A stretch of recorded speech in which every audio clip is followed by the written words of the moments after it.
Por instinto natural, los humanos somos un poquito egoístas, ególatras, pensamos mucho en nosotros mismos, queremos ser grandes, importantes, admirados, aceptados, etc.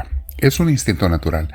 Pero esto, mis hermanos, nos aparta, cuando nos dejamos llevar por ello, nos aparta de una auténtica vida espiritual, la vida de relación con Dios, porque nos hace ser muy animales, perdonen el término, nos hace ser animales. Los animales por naturaleza son egoístas, aunque hay excepciones, claro, pero son egoístas y quieren todo para ellos mismos y no se preocupan por los demás. Cada quien quiere comer primero y los demás si comen o no es problema de ellos.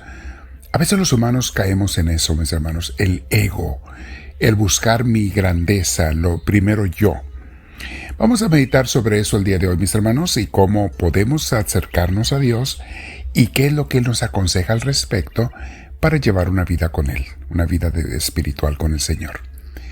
Te invito a que te sientes en algún lugar con tu espalda recta, tu cuello y tus hombros relajados. Vamos a respirar profundo y a invitar al Espíritu Santo a que entre en nosotros.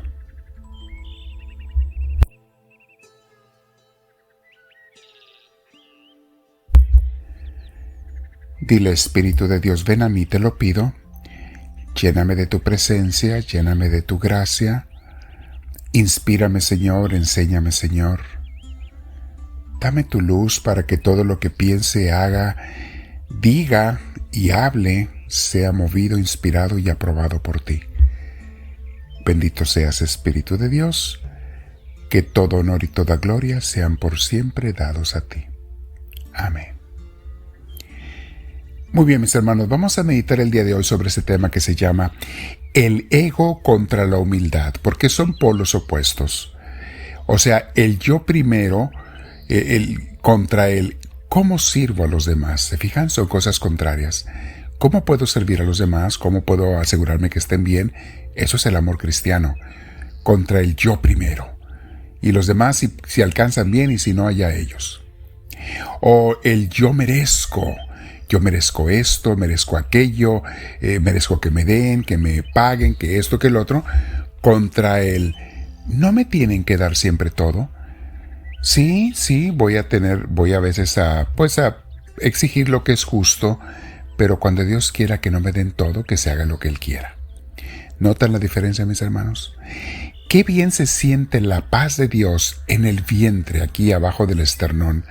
Se siente el gozo de Dios cuando actuamos con humildad, cuando hacemos cosas humildemente. Y qué feo se siente la amargura cuando somos egocéntricos o soberbios. Nos queda una amargura, un sinsabor, un coraje a veces porque la gente no nos va a hacer caso siempre. La gente no nos va a dar esas grandezas que les exigimos siempre. Y qué amargura te queda, vacío, coraje en tu corazón cuando quieres ser egocéntrico o soberbio. Les recuerdo una cosa, mis hermanos, porque sorprendentemente me he encontrado con personas que piensan que ser humilde significa ser pobre. No, mis hermanos, no tiene nada que ver la humildad, o sea, la humildad espiritual, con la pobreza material, pobreza de dinero. La humildad es una actitud del corazón, es la que alaba a Cristo. El ser sencillos, el no querer ser más importantes que nadie, o primero que los demás. La humildad, mis hermanos, no tiene nada que ver con que si tienes o no dinero. Se puede ser pobre y nada humilde, o sea, ser soberbio egocéntrico, o se puede ser rico, tener mucho dinero y tener un corazón humilde, que eso es lo que Jesús alaba. En las bienaventuranzas, Mateo 5:3, Jesús alaba la humildad, nunca la pobreza de dinero. Jesús dice, bienaventurados los pobres de espíritu. No dice Jesús, bienaventurados los pobres de dinero, los que no tienen dinero. Nunca dijo eso Jesús. De hecho, si por Jesús fuera, pues oye, que todos tengamos más que suficiente. Eso es lo que Dios quiere de nosotros. Que nos repartamos bien los bienes de este mundo y que todo mundo sea rico, que todo mundo tenga en abundancia. Como dijo Cantinflas en la película Su Excelencia, estaba discutiendo con un comunista que decía, hay que acabar con todos los ricos, decía el comunista. Y Cantinflas le dijo, no, ¿por qué no es al revés? ¿Por qué no mejor acabar con los pobres, que ya no haya pobres y que los pobres se hagan ricos? ¿No cree que es mejor hacer a los pobres ricos que a los ricos pobres? Mis hermanos, la humildad es una actitud y es la base y es el principio de todas las virtudes. Tenemos que recordar esto. Si tú no tienes humildad, no tienes ninguna otra virtud cristiana. Es el cimiento de las virtudes, recuerda eso. La Biblia, obviamente, la palabra de Dios nos va a hablar mucho, mucho sobre la humildad. Proverbios 15:33.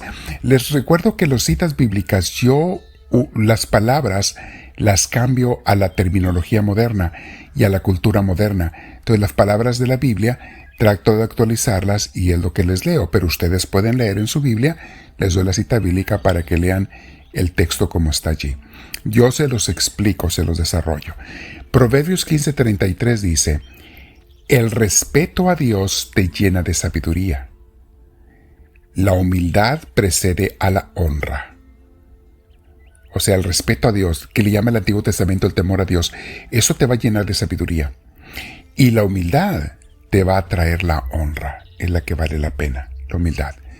Proverbios 18:12 dice, Proverbios tiene muchas citas de sabiduría, dice así, al fracaso lo precede la soberbia humana.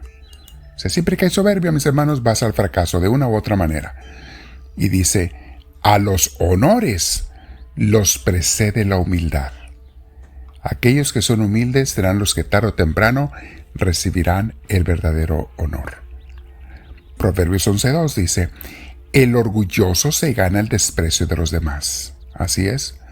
Nadie quiere a la gente soberbia y orgullosa, mis hermanos. Los podrán utilizar y se acercarán a ellos para sacarles provecho, pero que los quieran, nadie quiere a una persona soberbia y orgullosa. Y luego dice enseguida, al humilde le viene la sabiduría, que es el Espíritu Santo, mis hermanos. El humilde es llenado de Dios.